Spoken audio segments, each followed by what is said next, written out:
Bueno, podamos participar. Y sin más preámbulo, quiero presentar un poquito de los prolíficos recorridos que tiene Ibrahim. Entonces, bueno, Ibrahim Rodríguez del Poli es licenciado en comunicación, es máster en escritura creativa, también tiene un doctorado en ciencias sociales y en el área de la comunicación se desempeña como periodista, productor y presentador en medios radiales y escritos dentro de la crítica literaria, cinematográfica, musical y artística. En el ámbito académico, como docente universitario, impartiendo las asignaturas de expresión oral y escrita, metodología de la investigación, teorías de la comunicación, semiótica, ética profesional, y también es docente en posgrados, donde imparte la cátedra de storytelling y escritura creativa. En el área de divulgación científica también, él posee una coautoría en el libro Manual de Expresión Oral y Escrita. Estamos muy felices por tener aquí a Ibrahim. Hay muchos puntos de encuentro en su recorrido, por ejemplo, la creación, el arte, los medios y sobre todo la lingüística, que es desde donde nos va a hablar el día de hoy. Les agradecemos muchísimo por estar aquí y sin más preámbulo, doy paso a Ibrahim para que pueda iniciar con su sesión. Muchas gracias. Gracias, Paola. Muchísimas gracias y me tomo un tiempo para hacer, digamos, un agradecimiento a Saúl Jerez y a Marta Barros que tuvieron la gentileza de extenderme esta invitación junto con Paola y por hacer una aclaración, en honor a la verdad, estoy haciendo un doctorado en ciencias sociales, así que aún no está finalizado, pero bueno, continuamos en eso. Les agradezco por tomarse un tiempo y ver cómo conseguimos un punto de convergencia. Estoy seguro que hay varios entre el psicoanálisis y también la lingüística y sobre todo desde la semiótica. En virtud de las circunstancias, hago mea culpa porque hablaba con Saúl, no sabía que tenía el proyector aquí. Sin embargo, le daré la vuelta a la computadora cuando hayan ciertas imágenes. De antemano les comento que cuando doy clases no suelo ser tan visual, así que más bien les pido disculpas si a alguien no le parece mucho de su agrado eso. Trataré de adaptarme a la metodología que tengan aquí. Eh, Permítanme comenzar con una breve introducción desde la parte comunicación. Lo que pueden observar aquí es el diagrama de flujo comunicacional inicial que existe en la primera clase universitaria de teorías de la comunicación. Y en este diagrama de aquí, disculpen los que están al fondo, en este diagrama de aquí se puede observar que hay varios elementos. Los principales que conocemos son el emisor, el receptor y por supuesto el mensaje. Sin embargo, tenemos el código, que es la forma como nos comunicamos, y después tenemos las variables externas de la comunicación. Dentro de esas variables tenemos el mal llamado ruido. Yo preferiría llamarlo interferencia, sin embargo, los teóricos de la comunicación le llaman ruido. Y esta interferencia es la que causa la primera noción de relatividad en la lingüística. Aristóteles sostiene de una forma muy acertada, dentro de sus leyes de la lógica, que A es igual a A. Básicamente dice que la transmisión del conocimiento se da a través de lo sensorial. O sea, el marcador es simplemente un marcador, una botella de agua es una botella de agua, y por lo tanto asimilamos las cosas a través de dicha percepción. Sin embargo, la relatividad surge a través del canal de emisión y de la vivencia del sujeto. Entonces, yo siempre en mis clases de comunicación suelo decirle a los chicos que lo complicado de comunicar es que no es igual para todos. Aquí, no sé, habrán 15, 16 personas y cada uno tiene un contexto diferente, una idea diferente y una percepción diferente. Entonces, la lingüística en un inicio se tiene que basar en un componente universal, que es el signo. El signo es la unidad de medida que tiene la comunicación. Y a través de esa unidad de medida podemos tratar de comprender o percibir la realidad. Y por supuesto, por ejemplo, en la semiótica aplicada al cine, hay una variable muy interesante que se menciona. De hecho, dicen que la unidad de medida, en este caso, no sería directamente lingüística, sino son, por ejemplo, los planos o las escenas. Esa es la unidad de medida. Y lo mismo sucede en el arte, lo mismo puede suceder en la música, donde su unidad de medida son los compases. Entonces, cuando tenemos una unidad de medida, podemos estandarizar. hasta cierto punto. Sin embargo, creo que lo primero que puede venirles a la mente es la noción de sí, pero las palabras se aplican en contextos diferentes, primero, y segundo, existen sinónimos. Yo aquí tengo una idea un poco controvertida con eh, colegas, sobre todo desde el área periodística, porque yo no soy alguien que tiene una licenciatura en lenguaje en específico, pero como comunicador, como periodista, yo siempre sostengo en mis clases que para mí la noción del sinónimo, como es aplicado en lo contemporáneo, no existe. ¿Por qué? Porque creo que cada palabra tiene un componente racional al ser utilizado en el contexto adecuado. Les doy el ejemplo que siempre suelo poner en mis clases. No es lo mismo decir pasto que grama que llano. O sea, hay tres variantes para referirme a lo mismo.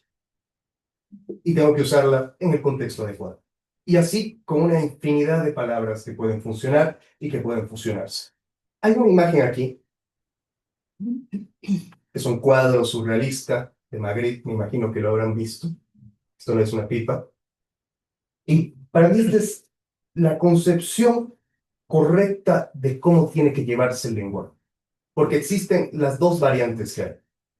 El primer ejemplo para acercarse a la semiótica a nivel lingüístico es, y ustedes lo habrán visto desde la perspectiva de Lacan, que es muy similar, es a través del significado y del significado. El significado es el concepto verbalizado o escrito que nosotros vamos a utilizar de forma constante para homogeneizar el proceso de comunicación. O sea, si yo tengo que describir el concepto de botella de agua, voy a tratar de hacerlo a través de sus cualidades físicas. Exactamente lo mismo. Bueno, ¿cómo están? Buenas noches. Qué gusto. Exactamente lo mismo funcionaría con cualquier otro objeto.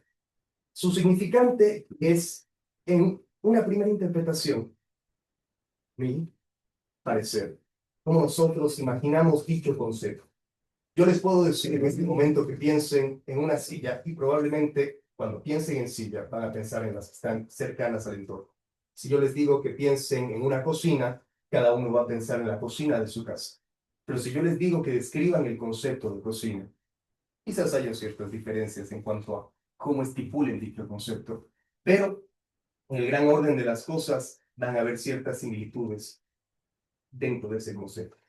Entonces, el primer gran ejemplo de semiótica está desde el estudio del signo, o sea, del sistema de signos o los procesos de significación. ¿Cómo yo interpreto algo?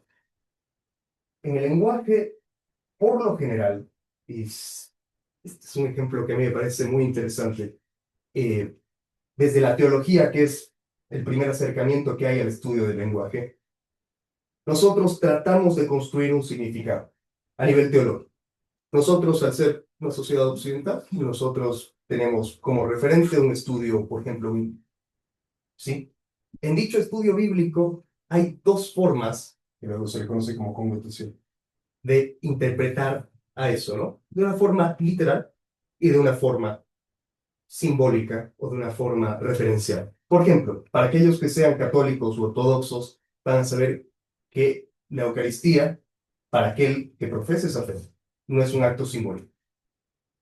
Para muchos de ustedes sí va a ser un acto simbólico, porque ¿cómo es posible que el cuerpo y la sangre de alguien esté así, depositada en dichos elementos?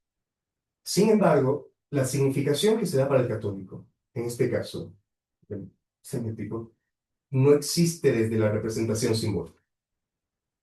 Y este estudio se da a partir del siglo XVII-XVIII, sobre todo con las corrientes protestantes, que son las famosas escuelas teológicas solo bíblicas, ¿sí? Esas escuelas teológicas donde se toma la decisión consciente de decir, sí, nosotros no nos encontramos en concordancia con lo que se estipula en Roma o lo que se estipula en la Iglesia Ortodoxa griega, y nuestra decisión es interpretar las escrituras bíblicas y, por supuesto, esa interpretación tiene diversos ámbitos, ¿no? Hay corrientes teológicas, por dar un ejemplo, que dicen abiertamente que la Trinidad no es un fenómeno posible y sencillamente no se percibe. Los anglicanos lo hacen, los ortodoxos lo hacen, los católicos lo hacen, un mormón no lo hace, un testigo de Jehová no lo hace. Y esto es por cómo se percibe el lenguaje. Entonces, la primera noción de interpretación lingüística nace a través de la religión. La semiótica no busca solo analizar los signos, sino por qué estos signos, va a sonar raro esto, significan lo que significan. Entonces, para eso hay que retroceder un poco a nivel de etimología de conceptos, porque es una palabra griega que viene de semiotike, que significa el arte de los signos. Y en términos modernos, hay dos grandes pensadores, modernos nomás, yo que contemporáneos. Ferdinand de Saussure, él crea el término semiología y lo entiende exclusivamente desde la lingüística. Saussure netamente lingüística. Y en cambio, Peirce usa el término semiótica y la concibe como la lógica del signo más allá del lenguaje. Es el que logra poner una barrera estrecha en decir que el signo no es estructura lingüística, sino que también tiene un elemento simbólico. La diferencia entre ambos enfoques son los dos grandes caminos que suelen haber. Pero como les decía, incluso antes de San Agustín, que para mí es el primer gran semiólogo porque él hace la diferencia entre un signo natural y un signo convencional, me permito explicar esto a breves rasgos. Un signo natural, por ejemplo, es relacionar a la idea de que cuando veo humo, debe haber fuego. Eso es un signo natural. O sea, es una respuesta inmediata a algo que yo estoy percibiendo sensorialmente y que está correlacionado a nivel físico. Y el signo convencional, que es el que estudia a profundidad San Agustín, que es la palabra y el símbolo religioso. El símbolo religioso es uno de los grandes ejemplos de símbolos desde el siglo sexto, séptimo, donde nosotros podemos darnos cuenta de que la noción de una cruz, que para nosotros a nivel lingüístico puede ser una T, tiene una carga simbólica cultural. Pero Hipócrates y Galeno sostienen que los signos son manifestaciones visibles de enfermedades. Por eso también los médicos utilizan mucho el término de la semiología. Es la semiología médica. Es el primer acercamiento real con el término parte de Hipócrates. Aristóteles reflexiona de la relación entre palabras, pensamiento y realidad. Por eso, cuando él explica sus leyes de la lógica, pues daba el primer ejemplo de su axioma de A es igual a A, trata de explicarlo primero con una forma, como suele hacerse en muchos axiomas, y después trata de hacerlo a través de la percepción exclusivamente del lenguaje. O sea, no se da el tiempo de lo que nosotros consideraríamos ahora que es filosofar. Todo lo contrario a su maestro, que era Platón, que por supuesto tiene una experiencia muy diferente con la idea de la significación. Y durante siglos, el legado de la semiótica está ligado entonces a la medicina, a la teología, pero también a la filosofía. Y por supuesto, cuando nosotros ya pensamos en Saussure, él, que era un semiólogo sueco, perdón, no, suizo, él expone de una forma muy sensata y racional dentro de la corriente o de la escuela europea, que después se suman Barthes y Eco y Greimas, explica que el sistema estructurado de los signos nace a partir de su primera unidad, el signo lingüístico. Me permito solo decirles algo, si alguien tiene alguna duda, inquietud, pueden interrumpirme con mucho gusto. De hecho, suelo disfrutar que hagan preguntas o que intervengan desde sus perspectivas. Hablaba con Saúl Afuerxe, que es un grupo que tiene varias áreas del conocimiento a nivel profesional, entonces siempre será muy grato escucharlos. Entonces, el signo lingüístico tiene, digamos, dos subcategorías, dos vertientes. El primero es el signo a través de la imagen acústica, o sea, la unión de un significado. Y el segundo es el significado a través del concepto. La imagen acústica es como yo imagino el concepto que me están describiendo. Si alguien aquí me dice el concepto de una mesa, probablemente yo voy a imaginar una mesa en específico. Este es un enfoque estructural, es estructuralista y entiende el lenguaje desde su función social. Es un poco limitante para muchas personas que considerarían que el lenguaje va más allá. De hecho, hay teólogos teóricos de la comunicación que dicen de forma muy acertada que aquello que no se comunica no existe. Me parece un acierto hasta cierto punto. Entonces, la semiología, la semiótica, la sociosemiología, estudia la vida del signo en el seno de la vida social, citándolo textualmente a él. En cambio, Peirce ve a la semiótica desde una perspectiva lógica, pero con tres elementos, que es la famosa relación trial: el representante, el objeto y el interpretante.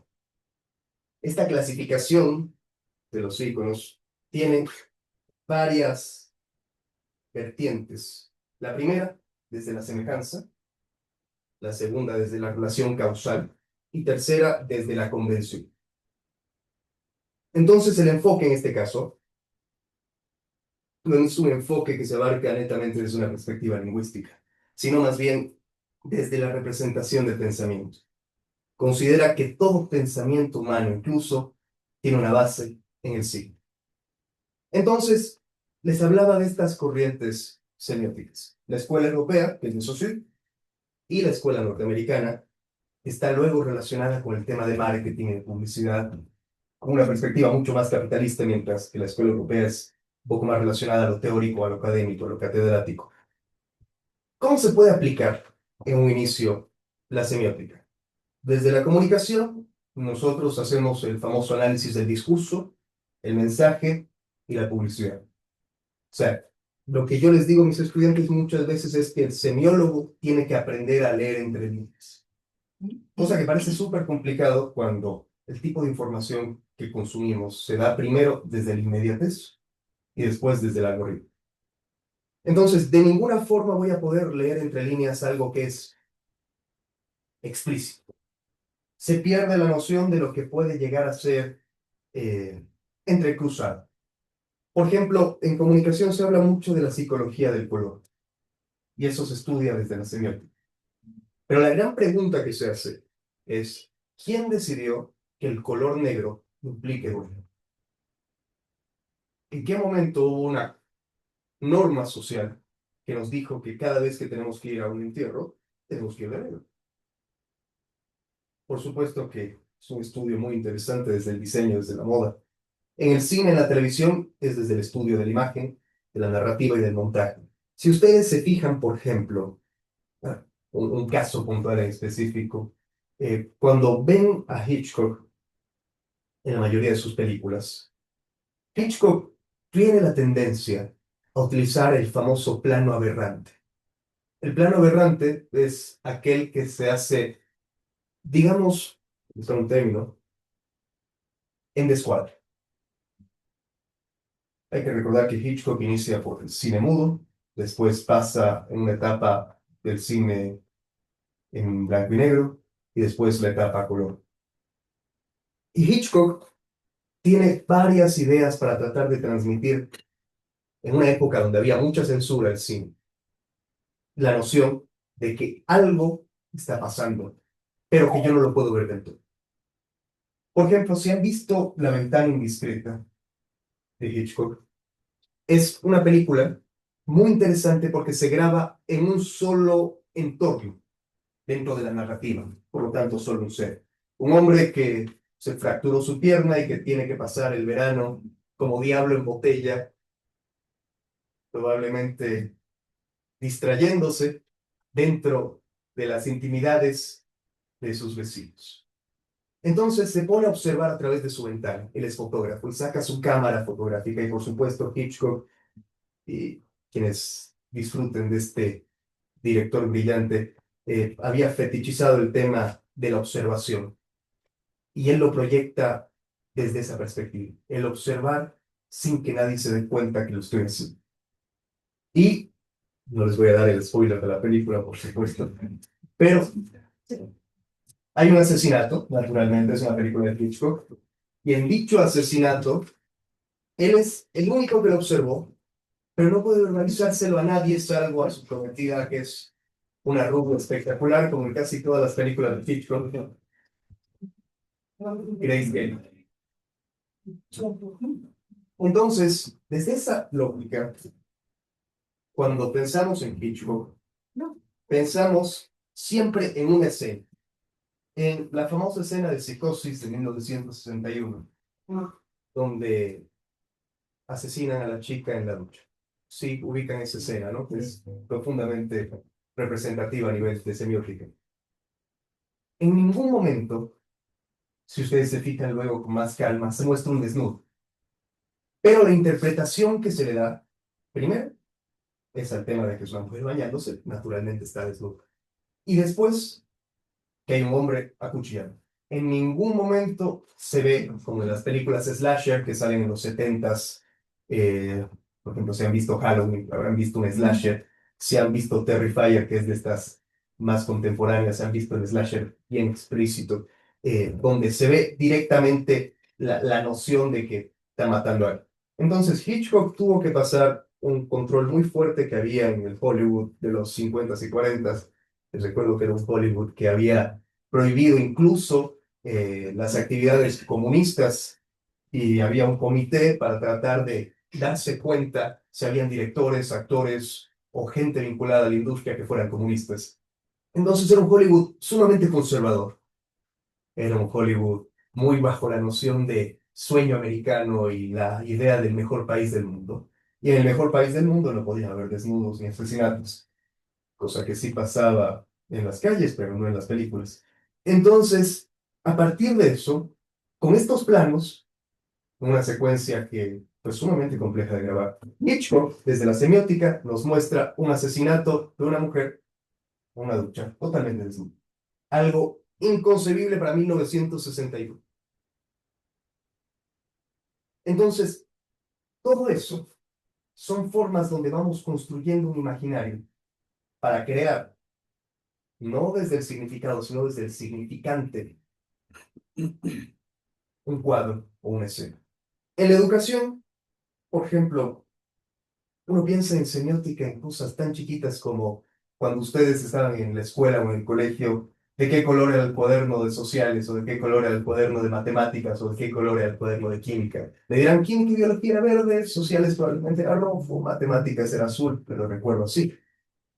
Entonces, todas estas aplicaciones se dan en la sociología, en la antropología, o sea, cuando nosotros hacemos una etnografía, el análisis del ritual, de la costumbre, del mito, por supuesto, en el diseño y en la moda, donde estamos en una sociedad hiperpersonalizada.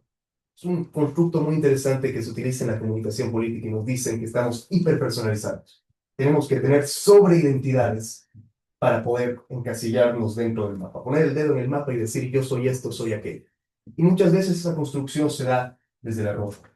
Y por eso desde los 70s, desde los 80s, hay culturas urbanas donde cada uno tiene un distintivo y todo esto se aplica desde la semiótica. Yo no estoy verbalizando, sí, él era punk. No, o sea, él era punk porque era un anarquista. Nadie, absolutamente nadie suele decir eso. Lo que menos les importa era la convicción política que tenía el punk, sino cómo se vestía el punk. Ahora, a nivel comercial, si nosotros lo representamos desde la perspectiva norteamericana, los famosos emojis son la representación de eso en la actualidad, ¿no? La interpretación emocional según el contexto en el que utilicemos el emoji. Y el emoji también toma un contexto diferente según la conversación, por supuesto.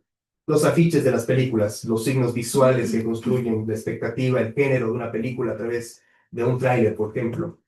O la noción tan sencilla como el semáforo, donde alguien en algún punto dijo el rojo es para frenar, el verde es para avanzar y el amarillo es para procurar frenar, no comer los huevos. Entonces, me gustaría poner un ejemplo que sale de estos, que son los ejemplos que probablemente cada uno de ustedes ya lo habría pensado. Esta mujer de aquí se llama Greta Garbo, una sueca preciosa que hizo varias películas. Hay una película de ella que me gusta muchísimo, que se llama Ninochka. Son de estas comedias de los 40s y de los 50s que para nosotros son ridículas y lentas, pero que son películas con mucho contenido a nivel político, a nivel filosófico. Y Garbo era una mujer, primero, sumamente misteriosa. Primero, porque para los 40 y 50 fue la época dorada de Garbo. Fue una mujer que nunca se la vio con ningún hombre. De hecho, los medios decían que era lesbiana. Se especula que era lesbiana por correspondencias con otra actriz de la época. Y también era una mujer que tenía el sobrenombre de la mujer que nunca rió. Y en Ninochka la obligaron a reírse en una escena. Es una película sobre una comunista que visita los Estados Unidos y se enamora de un burgués ultracapitalista que no tiene ni la más remota idea de lo que es la revolución. Y terminan enamorados y ella, claro, que se enamora de los placeres burgueses y capitalistas, naturalmente. Barthes, que es un semiólogo europeo, un autor brillante, escribe un artículo para ella, un artículo que se publica en la prensa. Y me permito leerlo para que también traten de percibir cómo desde la semiótica él muestra una intención directa hacia una situación que puede parecer ridícula. Me permito dar lectura al artículo, que es muy cortito.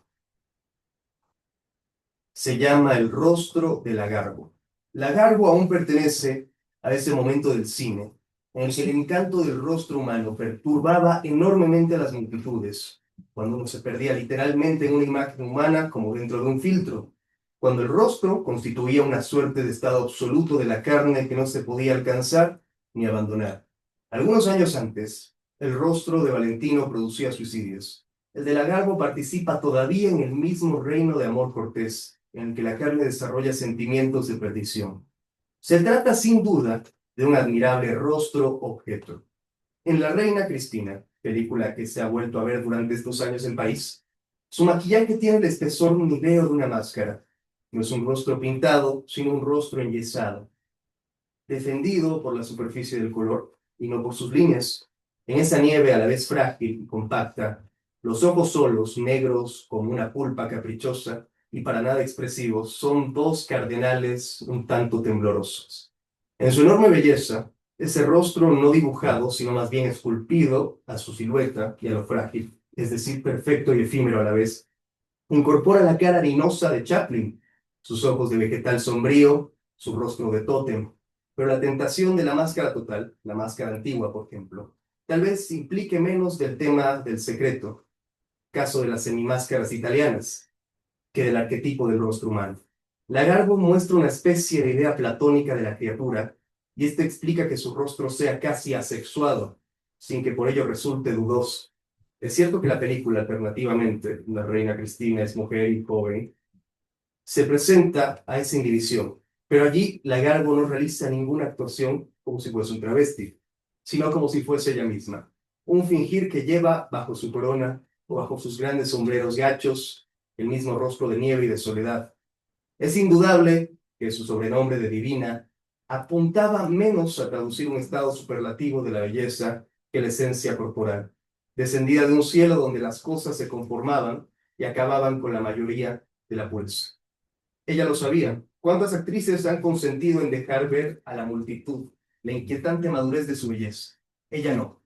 No era posible que la esencia se degradara. Hacía falta que su rostro no tuviera jamás otra realidad que la perfección intelectual, más aún que plástica.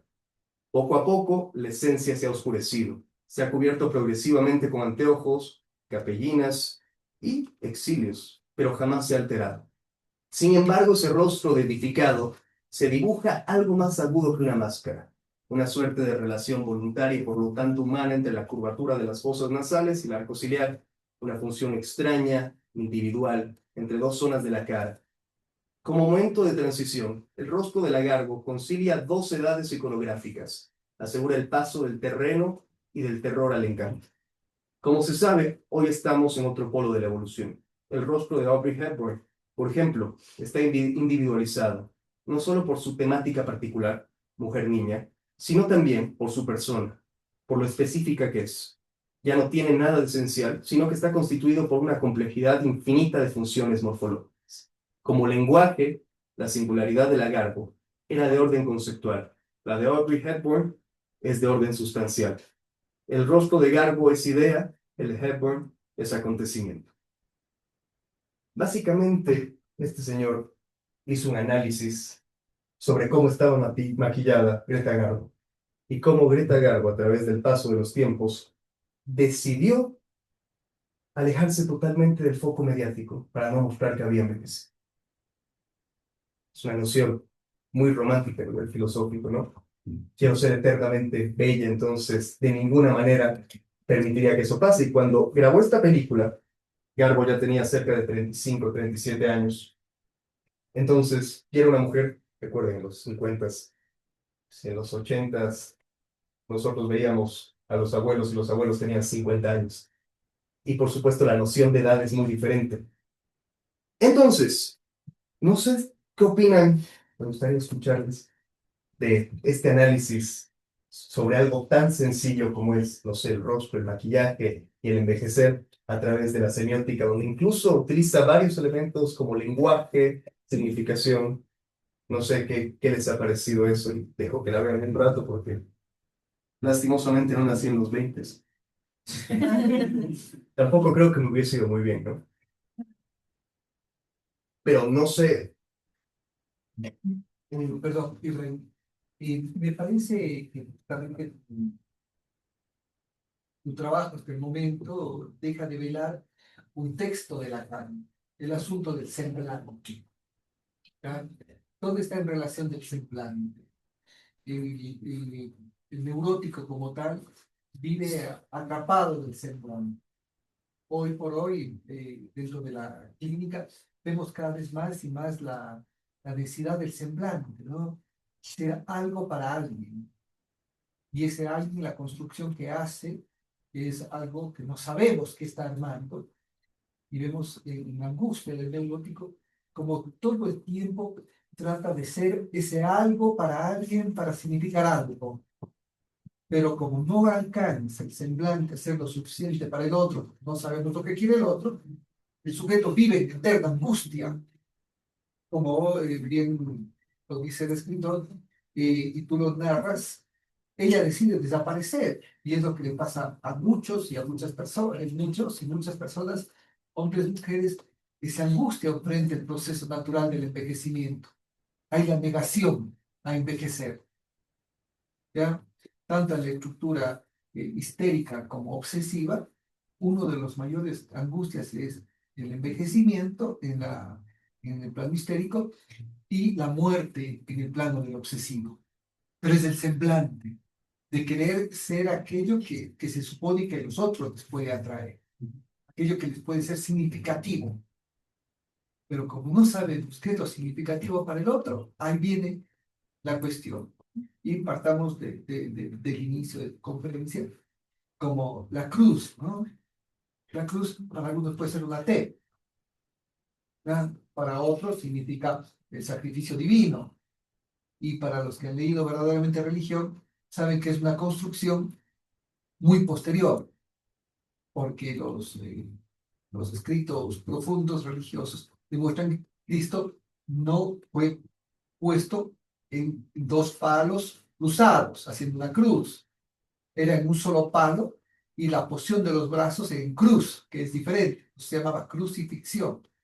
Pero es el icono, cómo fue pasando en el inconsciente. Aquí ponemos, a pesar que no somos yukianos, pero me parece que es un buen sentido, es inconsciente colectivo, ¿ya? Cómo fue pasando, pasando, pasando, y desde Lacan lo que diríamos es el mito del neurótico, el mito, el asunto mítico, el mito como se va incorporando en la construcción de la vida psíquica del sujeto.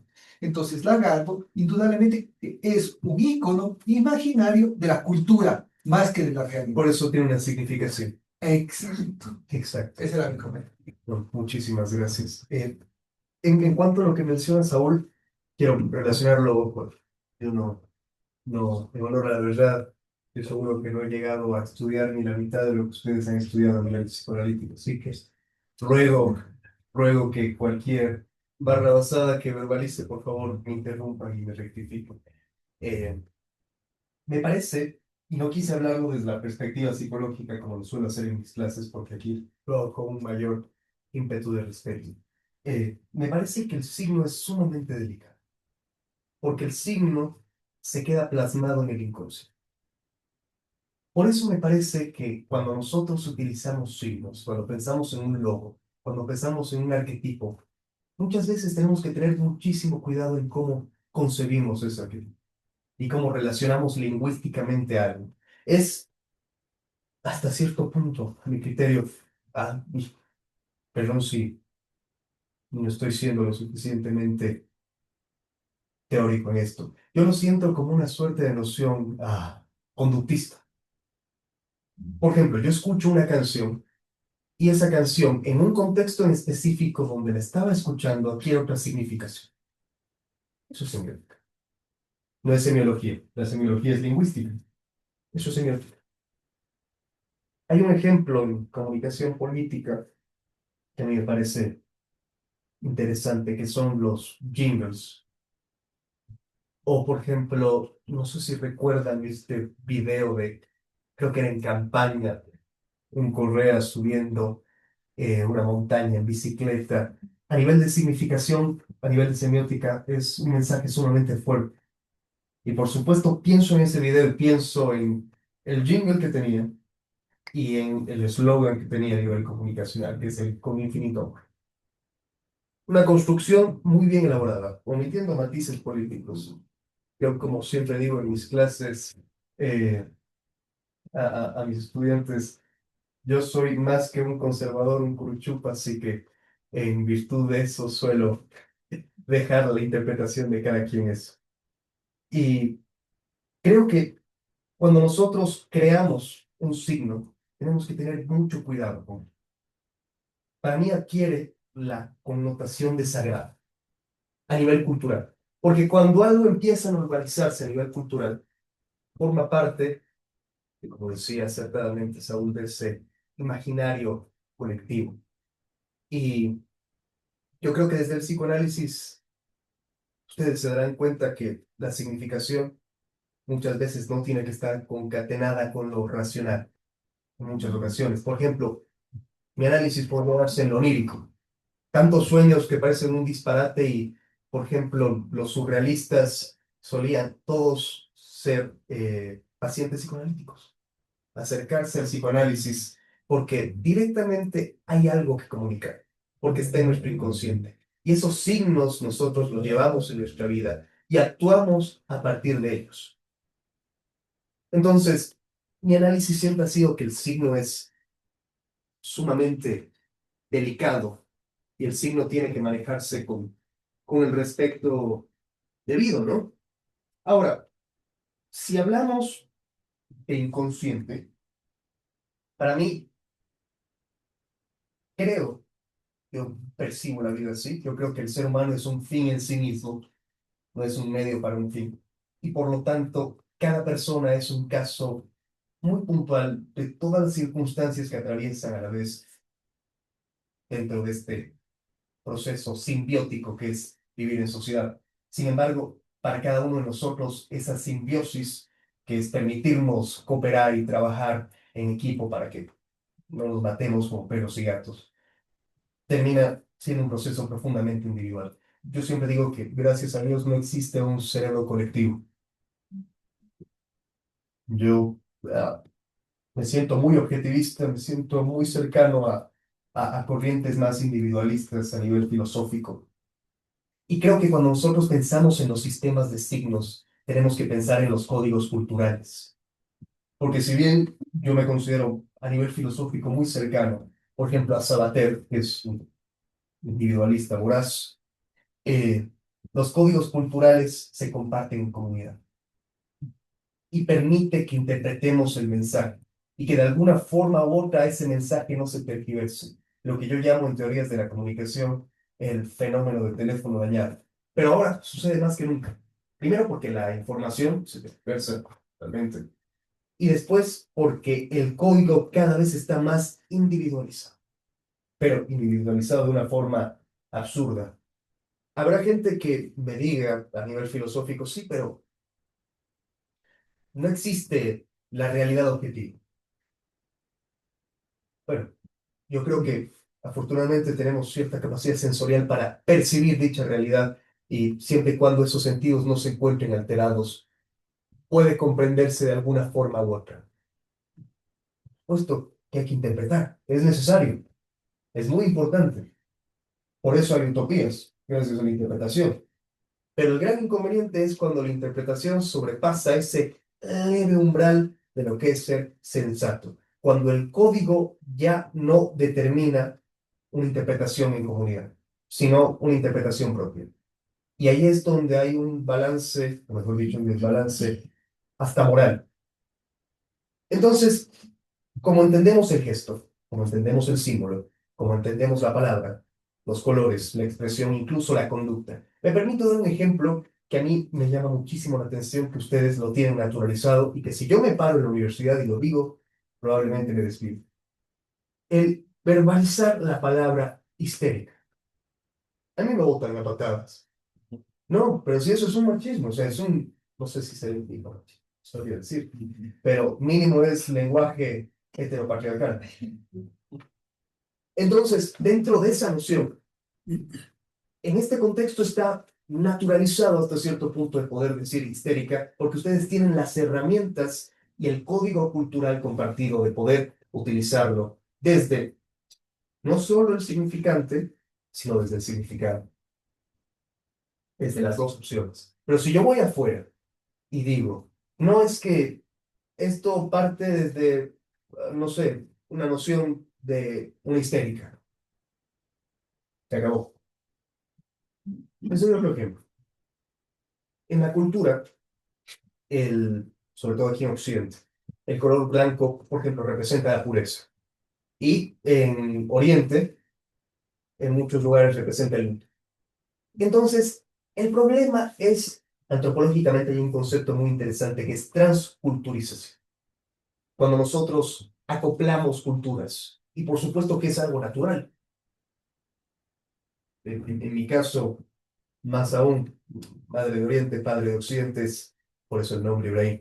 Entonces, hay una noción diferente del código cultural. El código cultural nace desde el eje fundamental humano, que es la familia. Y nosotros tenemos un código cultural compartido porque somos una sociedad cristiana, somos una sociedad, así seamos ateos o agnósticos, como cultura, como sociedad, somos cristianos. Y un ejemplo de un código cultural que hay gente que quizás no lo comprende es cuando yo le digo, ven a mi ciudad, camina al centro histórico y cuenta cuántas iglesias ves. Te voy a contar iglesias. No sé, cuenta cuántas iglesias ves. Aquí quienes hagan, sí, ¿Cómo está, no? qué gusto. Me queda algo que no lo llevo todavía a entender. Ujú. A su percepción, ¿cuál sería, por ejemplo, el umbral entre un individualismo, donde, por ejemplo, yo interpreto el signo a mi manera y simplemente no permito que alguien interprete moralmente lo que yo concibo, ¿sí? Y culturalmente, cuando hay algo, un convencionalismo sobre algún sentido, en donde todos se supone que interpretan lo mismo. Entonces Ujú. hay un umbral, lo dice usted. Por supuesto. ¿Cómo definiría usted el umbral entre, no sé, podría poner entre comillas, un convencionalismo sano, digamos Claro, así, sí, ¿sí? sí. Para no terminar, por ejemplo, en el aspecto de la sexualidad, Me parece un gran ejemplo. hombre y mujer. Y ahora, y si yo me quiero identificar con otro y no quiero que tú lo digas y punto, es porque yo me identifico y no, se acabó. Sí, para mí un buen ejemplo está en lo corporal, en la corporalidad, que está relacionado con la sexualidad. Me parece que justamente me acerco por donde usted va. Por ejemplo, la idea o la noción de la autopercepción es necesaria. O sea, porque es la construcción del sujeto, de mi identidad. Pero recuerden que la identidad está marcada por la personalidad que es diferente. Ojo, desde mi perspectiva. Ustedes tendrán otra noción, estoy seguro. Entonces, el punto donde usted, por ejemplo, hipotético, puede llegar un estudiante a la U y me dice, profe, yo quiero que usted eh, me diga ahora, Carla, o Carla, no hay ningún problema, la trato de forma femenina, no habría ningún inconveniente porque está el derecho a la autopercepción. Pero me parece que a nivel de comportamiento, esta alta carga de relativismo termina siendo peligrosa. Peligrosa, porque nos enseña que yo puedo hacer lo que quiera sin pensar en el proyecto de vida de mi propio. A mí no me molestaría de ninguna manera, por ejemplo, que alguien venga y me diga, profe, yo me identifico como hombre o como mujer, siendo lo contrario. Mi gran inconveniente es que usted me diga, sí, profe, ahora, no sé, este es un ejemplo ridículo. Estoy seguro que tendrán alguno más sesudo que el mío. No, profe, yo soy un tanque A-37, entonces ahora dígame tanque. La noción de lo racional se pierde desde ese umbral. Y eso se puede expresar de diversas formas. Por ejemplo, el famoso lenguaje inclusivo, yo lo veo de dos formas, ¿no? Yo personalmente en mis clases utilizo el masculino plural genérico. O sea, yo les digo, hola chicos, ¿cómo va? No me molesta decir chicos y chicas. Pero la noción de la ruptura lingüística, aun chiques o lo que diablo sea, es algo con lo que yo ya me encuentro en una discrepancia porque rompe el código cultural lingüístico y hace que directamente nosotros tengamos que adaptarnos a algo que primero es a nivel racional, a nivel biológico, insensato. Y cuando hay interferencia hacia el otro, primero se dañan los procesos de significación. O sea, la realidad se altera. El código cultural fracasa. Y por eso tenemos tantos problemas dentro de esta mal llamada, mal llamada por ciertos filósofos contemporáneos, en mi opinión, eh, muy acertadamente por aquellos en los 80s y en los 90s, posmodernidad. Entonces, lo posmo es la caída de los grandes relatos. Muy bien. Sí, sí, o sea, caen los grandes relatos. Me parece correcto. Empezando porque nosotros somos una sociedad muy chupa. Somos una sociedad conservadora, cerrada. Les daba el ejemplo de que uno camina 3 cuadras y ve 3, 4 iglesias a nivel simbólico. Desde la semiótica hay una carga cultural muy fuerte de la noción de cómo se percibe la ciudad. A nivel de arquitectura, la ciudad tiene balcones. ¿Qué quiere decir? Hay observación. O sea, si uno, por ejemplo, quizás lo piensa desde la perspectiva de Foucault, el observar, la vigilancia. Para mí, el gran inconveniente está en umbral cuando el código cultural hace que ya no nos podamos entender ustedes. En este momento nosotros nos entendemos a pesar de que usted es un universo en sí mismo y yo soy un universo.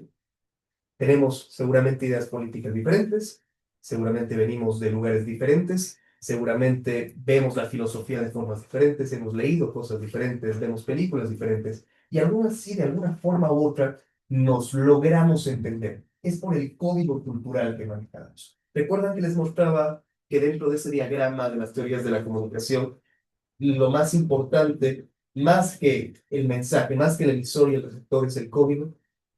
Por ejemplo, eh, llega, me permito dar un ejemplo, llega, no sé, un libanés y él me habla en árabe, pues yo no entiendo absolutamente nada. El código está fragmentado, está dañado. No hay cómo comunicar. Lo mismo pasa con el código cultural. Por eso doy el ejemplo del Líbano, que me parece que es un país que ha padecido mucho por el relativismo. Es un país donde hay una iglesia ortodoxa, una iglesia maronita, hay una mezquita, todo en un mismo lugar. ¿Y cuál es el gran inconveniente? Que no comparten el código cultural, esa transculturización. Y eso es muy triste porque el ser humano está diseñado para mezclarse en experiencias, en ideas, en cultura. Pero a través de esta individualización, todo lo que yo digo es lo correcto. Todo lo que yo pienso es lo correcto. Y yo tengo la verdad absoluta. Entonces, si yo quiero discrepar, automáticamente somos enemigos. ¿Qué es lo que pasa, por ejemplo, a nivel comunicacional, en la política que tenemos, con una construcción de polarización horrorosa? Yo pienso, por ejemplo, en filósofos que tenían grandes discrepancias a nivel político y aún así podían sentarse y hablar de filosofía, porque ese era su código cultural. El problema es cuando nuestro código cultural se vuelve, mejor dicho, esa individualización, el yo, se vuelve todo lo que puedo aportar a la sociedad. Yo soy marxista, yo soy libertario, y esa es toda mi personalidad. No tengo un código cultural en común. Por ejemplo, valores. Eso es un código cultural. La noción del respeto, de la tolerancia, de la discrepancia, eso es un código cultural. El comportamiento, o sea, por ejemplo, Cuenca es una ciudad que se caracteriza por, a nivel de comportamiento, tener el buen uso y costumbre de llego a algún lugar, salud. Váyanse, permítame solo un segundo, váyanse, por ejemplo, estoy de ejemplo, a Nueva York, una ciudad hiperindividualizada, una ciudad donde cada quien está corriendo por su lado a hacer lo que sea. No compartimos el código cultural. Y cuando se fragmenta eso, la sociedad se fragmenta. Espero no haberme dado tantas vueltas y más o menos darle mi perspectiva de lo que usted me comentaba. Primero quiero hacer un comentario y luego una pregunta. El comentario va con relación a la posibilidad de llamar a un hombre histérico. A veces por ahí hay problemas en cuanto al manejo terminológico porque no se conocen lo- los significados. Ujú. Entonces, claramente, si es que hístero quiere decir útero, de ahí viene histerectomía, porque mal le decimos a una mujer estás prostática, pero a un hombre sí nos dicen estás histérico. Pero si una mujer se dijera, estás prostática, bueno, sonaría un poco extraño, ¿no? Por Pero supuesto. simplemente por ahí, ¿sabes? Ante el desconocimiento de los significados de las palabras, Etimológico. a la etimología, entonces hay en muchas ocasiones un mal uso. Y ahí pueden haber inclusive neologismos y nuevas palabras que están creando que, que no funcionan de acuerdo a los códigos culturales. Entonces, como los códigos culturales son compartidos, también, allí parte mi pregunta. ¿Dónde señalarías tú la diferencia entre símbolo, signo y arquetipo? Me parece una buena Porque pregunta. símbolo, digamos, a ratos yo creo que se ha confundido y me da la impresión de que por momentos estamos mezclando un poco ahí la terminología o las definiciones entre la definición de símbolo y la de signo. Ujú. Y la añadiría yo la de arquetipo también para ir a la definición de semiótica y semiología, por las Por distinciones que hay supuesto. entre sí. Por ejemplo, para mí un objeto simbólico suele ser un objeto de representación. O sea, por ejemplo, una bandera es un objeto simbólico. Una cruz es un objeto simbólico. Una moneda es un objeto simbólico. Un logotipo, un escudo. Me parece que entran dentro de esa categoría del símbolo, ¿no? Por ejemplo, la noción de que el papel moneda simboliza algo relacionado con el valor. O sea, el papel moneda antes era la percepción de el oro, la plata, ahora es papel. Se vuelve un símbolo, una bandera, símbolo de unidad nacional, o ahora que está jugando el Cuenca, vemos a muchas personas de rojo, por cierto, ya termino para que vayan a ver a Cuenca. Eh, eh, por ejemplo, todos de rojo es porque van a apoyar al Cuenca. Esa es una representación del símbolo. En cambio, para mí, un signo, en este caso podría ser, mantengamos la noción de la cruz. El signo es persinar. Es la idea de cómo yo me siento acorde a algo y cómo ese signo puede representar que yo pertenezco a algo. O sea, nosotros vemos, los ortodoxos se persiguen así, diferente a los católicos. Católicos se persiguen así, los ortodoxos se persiguen así. Por ejemplo, a nivel de signo, es muy interesante, porque el ortodoxo de ninguna forma puede persignarse así. Tiene que persignarse así. Ahí quisiera acotar algo para ver si es que puede ayudarnos un poco a Claro. delimitar y a ver si es que les parece lo que les voy a presentar. Ujú, Yo ¿cómo definiría el signo? ujú. Es que no guarda ninguna relación con el objeto representado. Correcto. Es decir, el momento en que yo digo la palabra luna, en nada me evoca al A la- satélite de la Tierra.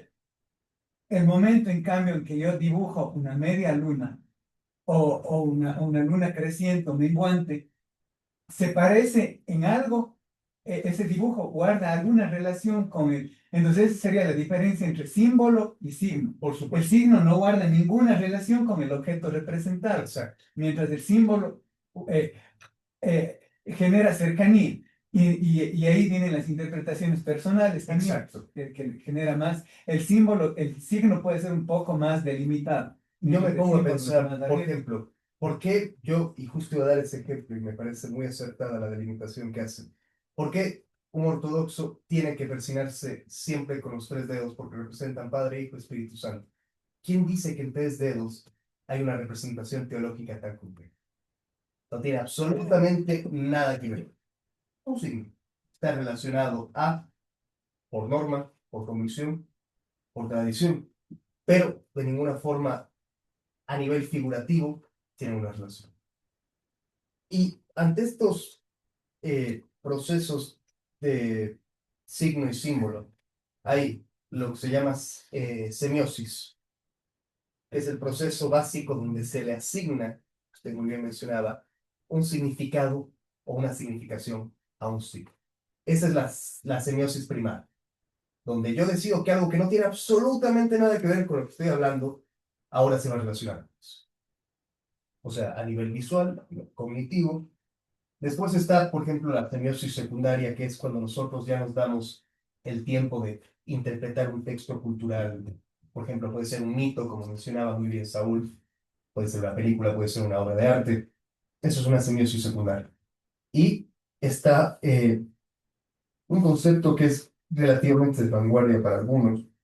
Es un concepto médico, de hecho, que es la hipersémesis, que en este caso es cuando un signo ha sido tan interpretado que adquiere muchos significados.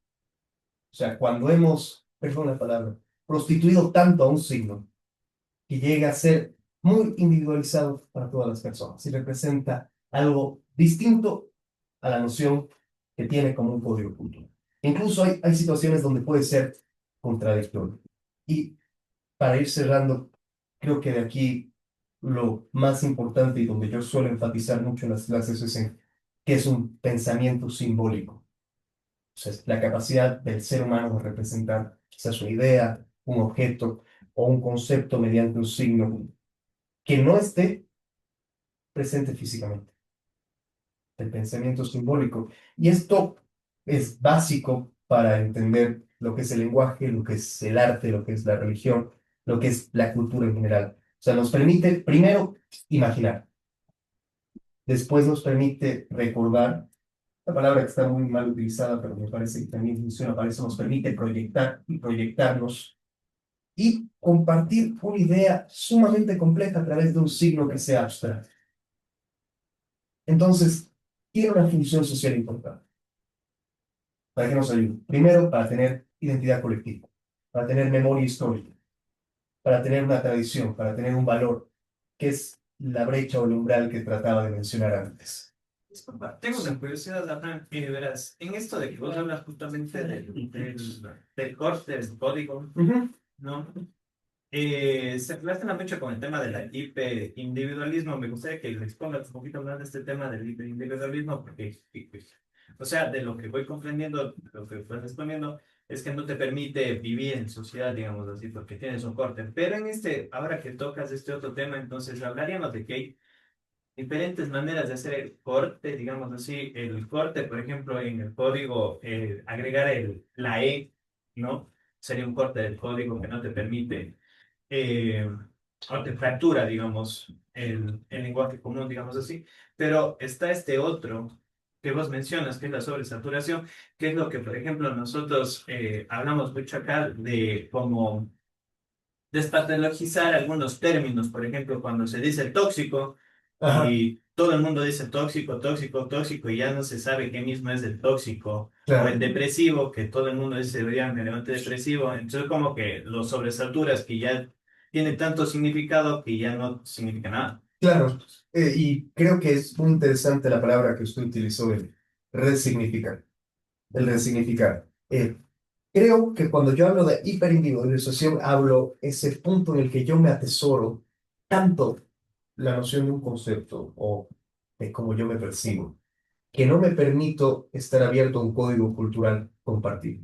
O sea, es la abstracción a través de la propia percepción.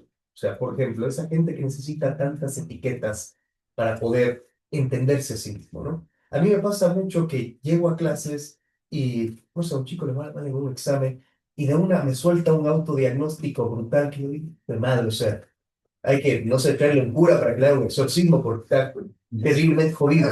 Profe, es que yo tengo un cuadro de ansiedad y también tengo TDAH y sí, lo primero que yo me pongo a pensar es, no, no, exacto, yo conozco tanta gente que me dice, no, es que me he dado cuenta que porque a veces me distraigo, tengo TDAH. O no, porque a veces me gusta pintar mientras escucho al profe hablar, soy autista. Entonces yo me pongo a pensar que esa necesidad de hiperindividualizarnos, de yo soy eso, yo soy autista. Y como yo soy autista, lo primero que tengo que hacer es verbalizar. Y se lo verbalizo a todo el mundo, cosa que hace 40 años atrás no pasaba.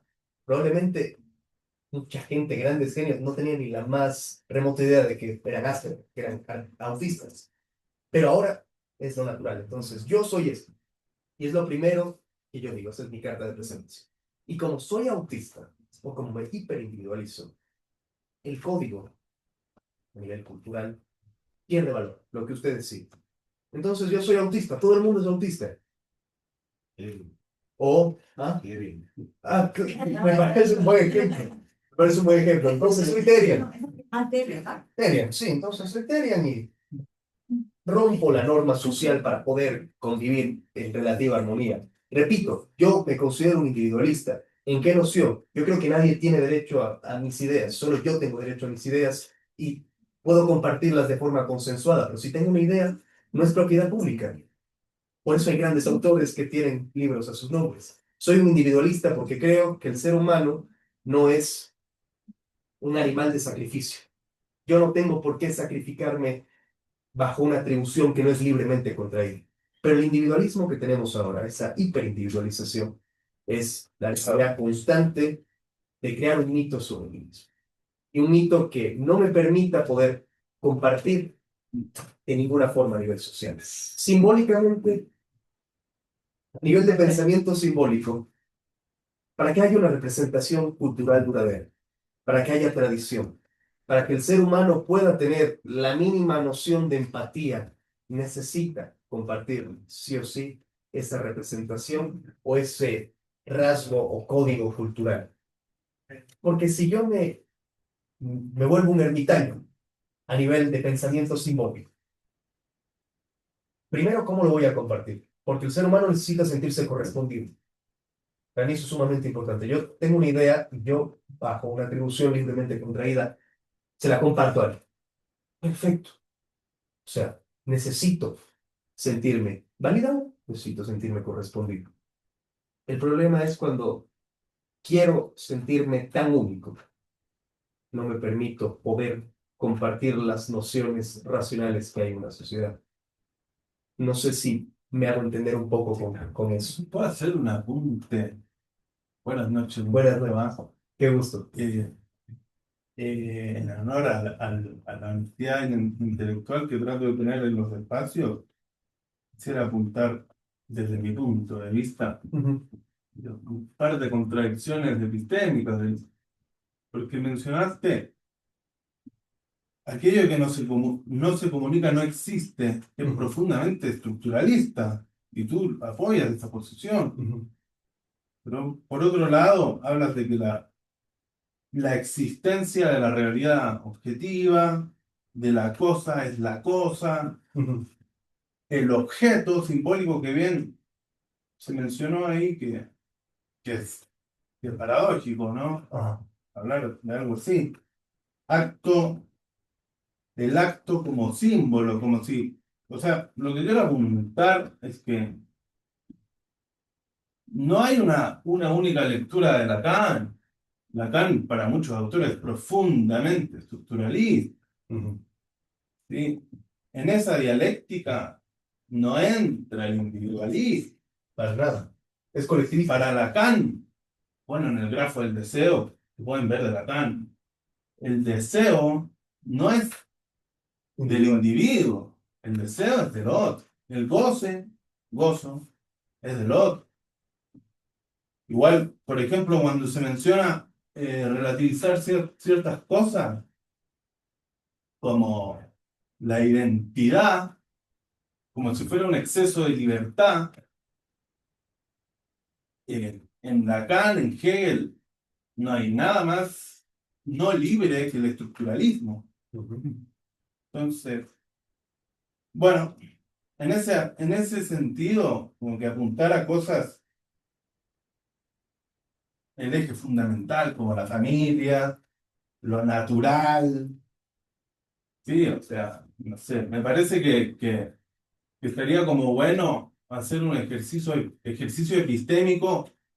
Porque yo sé, mencionaste Aristóteles y la lógica aristotélica, y Lacan se ríe de Aristóteles. Él fue Lacan fue a este como simposio que se hizo en Estados Unidos sobre Aristóteles por su nacimiento, no me acuerdo, si calculo habrán sido unos 2000 años, eh, y claro, él presentó su posición totalmente aristotélica. Entonces, bueno, no sé, creo que estaría bueno que tengamos, lo digo, qué sé yo trato de ser honesto nomás. Eh, pero eso, tratar de como tener esa como, sería como ese punto lógico, capaz, sé, como que, ¿qué pasa con el estructuralismo, con el individualismo? Lo que no se dice, no existe realmente. Yo tengo una posición bastante clara, no sé. ¿Qué piensas tú de eso? Yo soy, no diría incluso ni que soy lacaniano, tener una posición lógica, pero sí, el estructuralismo me hace mucho más sentido a mí que el ¿Crees que existe, inductivismo, que el por ejemplo, progresismo. una realidad objetiva?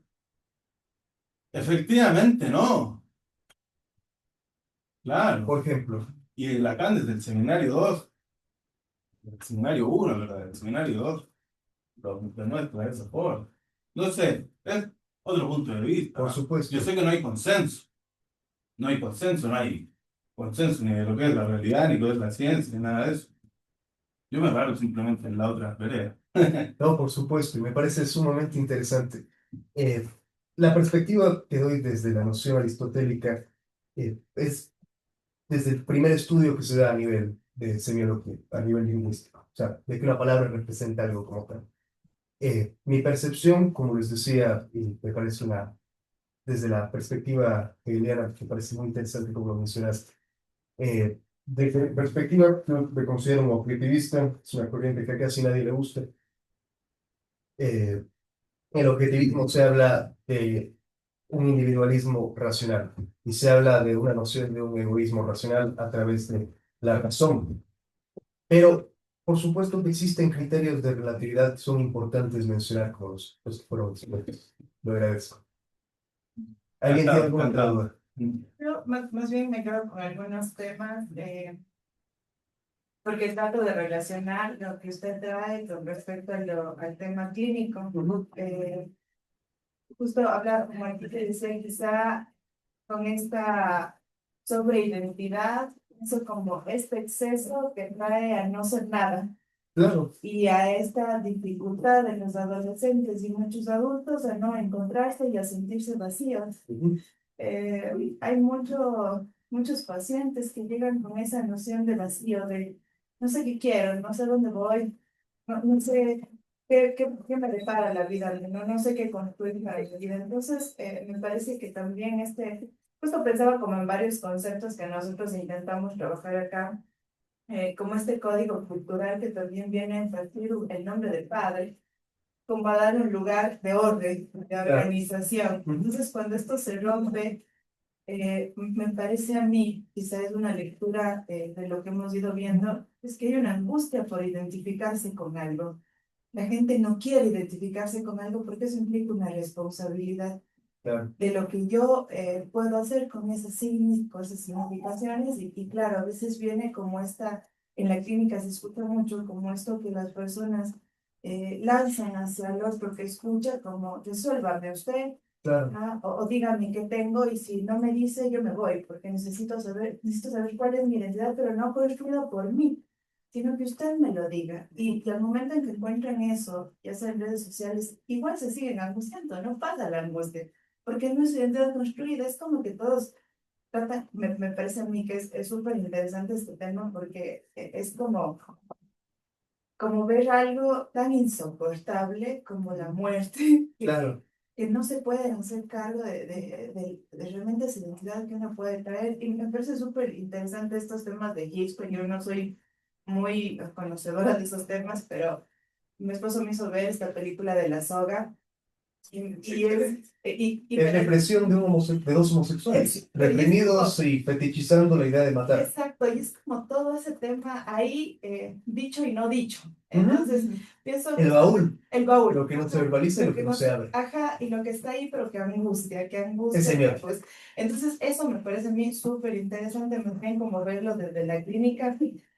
Me quedo con algunas cosas más bien de este curso. Yo más bien quisiera invitarle para que siga acompañándonos en otros espacios, porque Estaría un plan. creo que a mí por lo menos me quedan como algunas cosas que yo no le entiendo muy bien, porque cacho que es otra área de estudio, como el signo. Me parece el signo algo como algo tan real, o sea, algo tan Claro. de lo real que dice Lacan, que creo que eso sería un trabajo de un seminario completo, que Yo es creo el que sí, signo, el ¿no? gran reto de esto, y le agradezco más bien por esa invitación y honrado cuando lo vean pertinente. Esperando siempre estar a la altura de sus expectativas. Pero me parece que es cierto, la semiótica es una disciplina tan amplia que hablarlo en una hora queda un poco disperso. Creo que hay algo que usted mencionó que yo comparto mucho, pero le pondré una añadidura. La gente quiere identificarse con alguien en este mundo. Pero, primero, y como decía quien le antecedió la palabra, eh, esa necesidad de reflejarme en el otro y de la validación del otro es una cuestión natural. Y esa necesidad de identificarme es para mostrar alteridad o para mostrar concordancia. Pero hay algo muy curioso. Me identifico, pero no estoy dispuesto a predicar aquello que supuestamente estoy yo siendo identificado. Entonces, por ejemplo, me parece curioso, qué sé yo, les voy a dar un ejemplo ridículo. Soy libertario, pero trabajo para el Estado. Soy marxista, por supuesto, pero vivo como un pequeño burgués. Y me encantan los caprichos burgueses. O sea, yo creo que lo romántico de aquellos brillantes autores que aquí tanto nos gustan es que son gente que procuraba, no sé, vivir a través de lo que predicaba, o sea, tener concordancia con el discurso. Y eso pasa con absolutamente todo, ¿no? Soy un técnico, pero me aseguro que el rato que sea un perro callejero no le va a gustar mucho la cosa y va a volver a la casa. Y así un sinfín de analogías. Entonces, claro, me identifico con todo, pero como bien dijo usted, soy absolutamente nada. Soy nada porque no estoy dispuesto a comprometerme a mis ideales y a mis convicciones. Y por eso es tan importante que si nosotros ponemos una etiqueta, por supuesto, siempre con la oportunidad de rectificar y cambiar, porque eso es lo maravilloso. Estoy seguro que ayer no era la misma persona y hace un año menos, y eso varía y eso es fantástico, pero tener cierta concordancia con nuestro discurso, y creo que es algo que se ve constantemente. Yo soy esto, pero no vivo como eso. Entonces, es el yo quiero ser. Y en su opinión, ya estoy pidiéndole su opinión, Sí. es decir, bastante libre. Claro. ¿A qué se debería, por ejemplo, esa discordancia, no esa concordancia, sino esa discordancia que caracteriza, eh, digamos, lo contemporáneo? ¿Ya? Primero, a cómo consumimos información. Me da mucha risa porque antes yo hacía este contraste en una clase de redacción periodística y decía, hay una diferencia importante, y mis alumnos no lo entendían, por supuesto. Hay una diferencia muy importante entre leer un libro y leer un periódico. Muy importante. Y la inmediatez periodística es superficial y el libro perdura. Pero no lo entendían. ¿Y qué pasa si yo ahora consumo todo a través de un algoritmo que me dice qué hacer y cómo pensar? Y además tengo una ola masiva. El problema, y yo lo decía a título personal, ¿por qué me siento muy individualista? Porque siento que el colectivismo tiene rasgos naturales de segregar. Por ejemplo, objetivistamente hablando, lo diría Rand, ella dice que el colectivismo se mide, por ejemplo, de una cuestión como el racismo.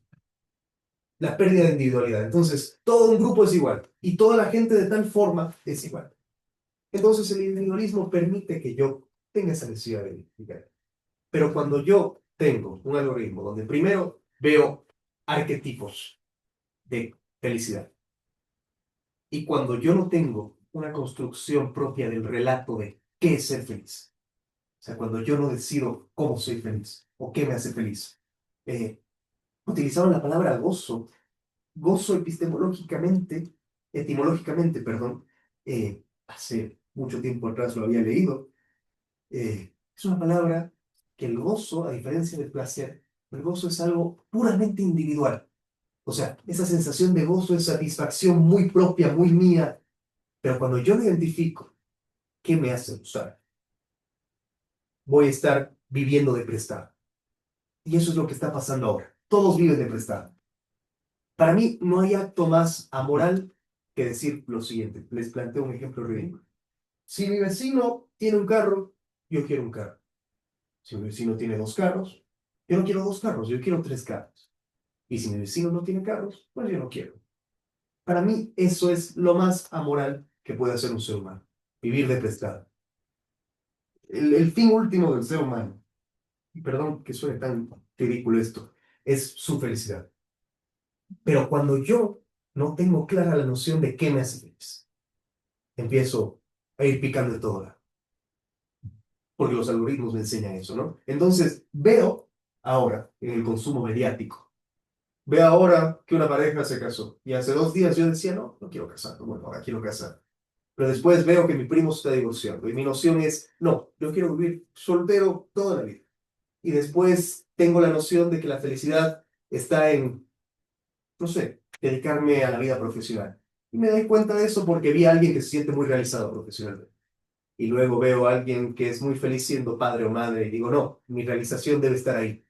Y en esa gran amalgama de posibilidades de elección, termino perdido. Porque creo, y no sé qué piensan ustedes desde una perspectiva psicológica, creo que estamos en un momento de la vida donde nos hemos olvidado de autoconocernos. Nos autopercibimos. Sí, yo me autopercibo, pero no me conozco. Soy un extraño, soy un extranjero en mi propio cuerpo. Y vivir como un extranjero es lo peor que nos puede pasar. Así que creo que por eso nadie quiere comprometerse a nada, porque todo es superfluo, todo es una noción. Gillet lo dice en una entrevista y me gusta mucho. Él dice, yo no soy moralista y yo no soy conservador, o sea que ya habrán especulado que yo soy. Él dice de una forma muy interesante, él dice, ¿qué piensa usted de la noción del poliamor? Y me dice, es una extensión de la lógica capitalista. Y me parece muy cierto. Entonces voy y hago un par de experimentos homosexuales, después hago experimentos bisexuales, quizás una orgía, esto, aquello, para probar, porque me indicaron que el mundo, para yo conocerme a mí mismo, tengo que probar absolutamente todo. Y solo después de haber probado en la ínfima cantidad de cosas que hay habidas y por haber, una noción profundamente capitalista, recién a partir de ese momento sé quién soy. Para cuando sé quién soy, tengo 80 años, estoy un paso de morir. Entonces, Gillet da esa noción sobre algo tan superfluo como el poliamor. Y creo que lo importante en este momento es vivir bajo convicciones. Creo que las convicciones nacen desde los núcleos, desde la academia. No digo que aquellos que sean docentes, que sean militantes, no comparto esa noción, pero permitir que hayan ideas, que hayan conversaciones y que la gente tenga la oportunidad de discrepar, porque solo a través de eso se genera identidad y dejamos de estar en este plano aberrante de buscar qué hacer y no encontrar.